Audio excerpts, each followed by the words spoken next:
అందరికీ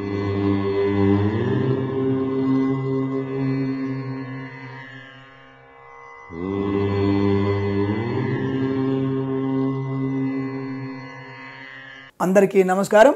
ఈరోజు మనము 27/2/2019 బుధవారం రోజున ఉన్నటువంటి పంచాంగ వివరణ గురించి తెలుసుకుందాం. ఈరోజు శ్రీ విలంబనామ సంవత్సరము, ఉత్తరాయణము, శశిర ఋతువు, మాఘమాసము, బహుళ పక్షము, నవమి తిథి పూర్తిగా ఉన్నది. జ్యేష్ఠ నక్షత్రం రాత్రి 12:46 వరకు ఉండి తదుపరి మూలా నక్షత్రం ప్రారంభమవుతున్నది.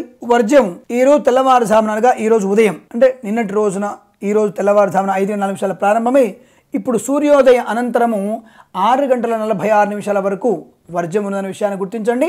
దాన్ని శేష వర్జ్యం అంటారు, అనగా మిగిలినటువంటి వర్జ్య సమయం. దుర్ముహూర్తము మధ్యాహ్నం 11:56 నుంచి 12:43 వరకు. అమృత గడిలో మధ్యాహ్నం 3:20 నుంచి 5:03 వరకు వ్యాప్తిగా ఉన్నది. రాహుకాలం మధ్యాహ్నం 12:20 నుంచి 1:47 వరకు వ్యాప్తించి ఉన్నది. నేను చెప్పినటువంటి శుభ అంకెలను, పంచాంగంలో ఉన్నటువంటి వర్జ్యాది దుర్ముహూర్తాదులను రెండింటిని కూడా సమీకరణ చేసుకొని శుభమైనటువంటి మీ కార్యక్రమాన్ని ఏర్పాటు చేసుకొని విజయవంతంగా పూర్తి చేసుకుంటారని ఆశిస్తున్నాను.